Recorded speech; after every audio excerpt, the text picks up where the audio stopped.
세계 각국의 예상치 못한 식사 예절 12가지. 어떤 사람의 음식이 다른 사람에게는 독이 될 수 있다는 속담처럼 나에게 좋고 옳은 것이 항상 다른 사람에게도 좋고 옳을 수는 없습니다.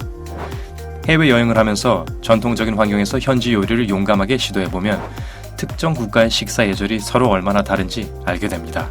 솔직히 소금과 후추를 요구하는 것이 무례하게 여겨질 수 있다고 누가 생각이나 했겠습니까?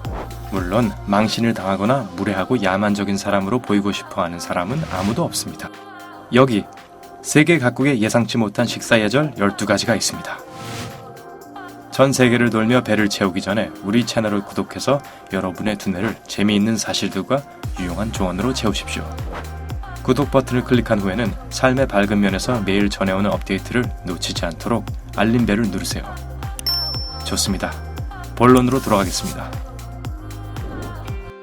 12번. 태국에서는 포크를 사용하지 마십시오. 포크와 숟가락을 둘 다 사용할 수 없는 것은 아닙니다. 단지 포크에만 해당됩니다. 그리고 포크를 쓸 수 없다는 것이 아닙니다. 포크를 사용해서 음식을 먹지 말라는 것입니다. 설명해 드리죠. 태국에서는 포크로 음식을 집어드는 것이 나쁜 것으로 간주됩니다. 하지만 포크를 이용해서 음식을 숟가락에 올리는 것은 허용됩니다. 그냥 젓가락을 쓰는 편이 낫겠다고 생각하신다면 밥 요리를 먹을 때 곤란할 수 있습니다. 밥 요리는 전통적으로 우묵한 그릇이 아니라 접시에 담겨져 나오기 때문에 태국식으로 밥을 먹으려면 숟가락이 필요합니다. 11번.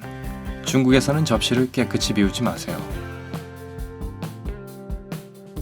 요리를 만든 사람에게 음식이 정말 맛있었다는 것을 알리는 가장 좋은 방법은 무엇일까요? 접시에 있는 음식을 하나도 남기지 않고 다 먹는 것일까요? 정말 그럴까요? 정말로 맛있었다면 한 그릇을 더 달라고 할 수도 있겠습니다. 하지만 중국에서는 접시에 있는 음식을 하나도 남기지 않고 다 먹는 것은 무례한 일입니다. 접시를 다 비우는 것은 주인이 충분한 음식을 제공하지 않아서 손님은 여전히 배고프다는 것을 나타냅니다. 그러므로 요리한 사람과 주인을 칭찬하고 싶다면 아무리 맛있어도 접시에 음식을 남겨두십시오. 어떻게든 다 먹지 않도록 자신을 통제해야 합니다. 또한 믿거나 말거나 식탁에서 트림하는 것은 그냥 괜찮은 정도가 아니라 당신이 음식을 맛있게 먹고 있다는 것을 보여주는 방법으로 여겨진다고 합니다.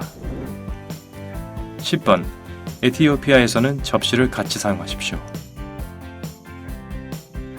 에티오피아에서 식탁에 앉아 누가 접시를 줄 때를 기다리다가는 식사를 놓칠 수도 있습니다. 다른 사람들은 식기를 사용하지 않고 식탁 가운데 놓인 하나의 커다란 접시에 있는 음식을 먹을 것입니다. 대부분 지역 주민들에게 개인 접시를 사용하는 것은 이상하고 심지어 낭비입니다. 음식은 자신에게 가까운 쪽에 있는 것만 집습니다. 접시를 가로질러 음식을 집는 것은 무례한 것으로 간주됩니다. 또한 고기 요리는 식사가 끝날 즈음까지 기다렸다가 먹습니다. 고기는 맨 마지막에 먹는 것입니다. 9번. 이탈리아에서는 치즈를 더 달라고 하는 것이 요리사를 모욕하는 것입니다. 여러분은 어떤지 모르겠지만 저는 피자나 파스타에 치즈를 많이 넣을수록 좋습니다. 이탈리아 사람들도 치즈를 좋아하지만 치즈를 더 달라고 하는 것은 무례한 것으로 여겨집니다. 이것은 요리사를 모욕할 수 있는데 요리사가 음식을 준비한 방식이 마음에 들지 않아 바꾸고 싶어 한다고 생각하기 때문입니다. 이것도 들어보세요. 피자에 파마산 치즈를 뿌리는 것도 아주 이상하게 여겨집니다. 게다가 모든 파스타 요리에 파마산 치즈를 뿌려 먹게 되어 있는 것은 아닙니다. 이탈리아 사람들은 놀라운 요리 예술로 유명하니까 전문가들의 의견을 따르도록 합시다. 8번. 포르투갈에서는 소금과 후추를 요구하지 마십시오. 이탈리아에서 치즈를 더 달라고 하면 안 되는 것처럼 포르투갈에서는 소금 좀 건네주실래요? 라는 문장은 그냥 잊어버리세요. 만약 포르투갈에서 소금이나 후추를 달라고 하면 사람들의 감정을 상하게 할지 모릅니다. 이탈리아와 비슷한 이유입니다. 요리사는 자신이 만든 음식에 여러분 양념을 더 해야 한다는 사실에 모욕감을 느낄 수 있습니다. 게다가 여러분이 이 지역 특유의 음식을 먹는다면 더 아무것도 첨가할 필요가 없을 것입니다. 포르투갈 요리사들은 매우 숙련되고 존경받는 전문가들입니다. 그들은 여러분이 맛본 음식 중에 가장 훌륭한 음식을 만들어낼 것입니다. 7번. 일본에서는 젓가락을 조심하십시오. 일본에서 식사한다고 상상해 봅시다. 젓가락은 이 상황에서 가장 적절한 도구처럼 느껴지지만 만일 젓가락을 밥그릇에 꽂는다면 사람들이 매우 놀랄 것입니다. 여기서 무엇을 잘못했냐고요? 일본에서도 젓가락을 수직으로 세우는 것은 절대 하면 안 되는 행동입니다. 일본 전통에 따르면 장례식에서 젓가락을 수직으로 꼽습니다. 식당에서 이렇게 하는 것은 주인을 모욕하는 것이 될 수 있습니다. 따라서 곤란한 상황을 피하려면 식사 중에 잠깐 멈출 때는 젓가락을 테이블 가장자리에 나란히 놓습니다. 6번. 중동 지역에서는 왼손으로 음식을 만지지 마십시오. 중동 지역, 인도, 그리고 일부 아프리카 국가에서는 왼손은 화장실에서 볼일을 본 후 뒤처리를 하는 데 사용됩니다. 인도 남부에서 왼손은 음식 근처에 가기에도 더러운 것으로 간주하기 때문에 왼손으로는 접시를 만지지도 말아야 합니다. 그러니 혹시 이 지역을 방문한다면 음식을 먹을 때, 사교 활동을 할 때 항상 오른손을 사용하도록 명심하십시오. 그런데 만일 왼손잡이라면 어떻게 해야 할까요? 음식을 먹지 말아야 하나요? 물론 아닙니다. 왼손잡이라면 왼손만 사용하세요. 왜냐하면 당신한테 왼손은 오른손잡이에게 오른손과 같으니까요. 5번. 조지아에서는 와인을 한 모금씩 마시지 마십시오. 뭐라고요? 세계의 주요 와인 지역 중 하나인 국가에서 왜 천천히 와인을 한 모금씩 마시는 것이 허용되지 않습니까? 모든 것은 건배하는 방식과 관련이 있는데 조지아 사람들은 건배를 매우 심각하게 받아들입니다. 테이블에 앉은 누군가가 자리에 함께한 모든 이들에게 건강과 사랑을 바라는 길고 아름다운 진심 어린 이야기를 마친 후에야 와인을 마실 수 있습니다. 그리고 잔을 한 번에 비워야 합니다. 원샷! 4번. 일본에서는 본인의 술잔을 채우지 마십시오.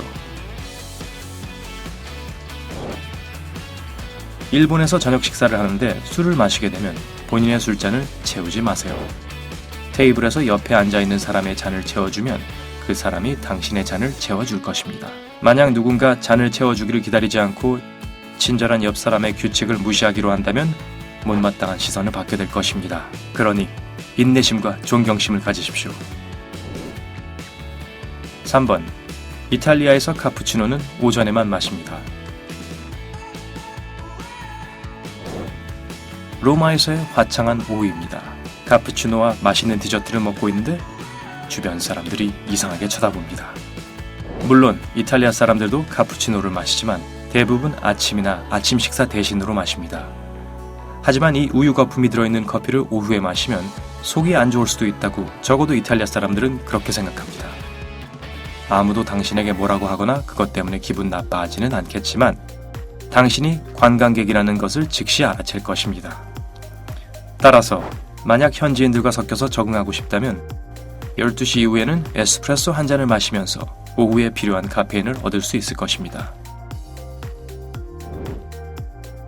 2번. 카자흐스탄에서는 차 반컵으로 손님을 환영합니다.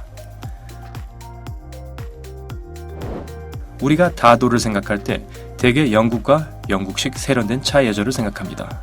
하지만 카자흐스탄도 있습니다. 카자흐스탄에서는 차를 즐기는 사람들이 많이 있고 차를 마시는 데에도 그들만의 규칙이 있습니다. 누군가의 집이나 회사 사무실을 방문할 때마다 차 한 잔을 대접받습니다.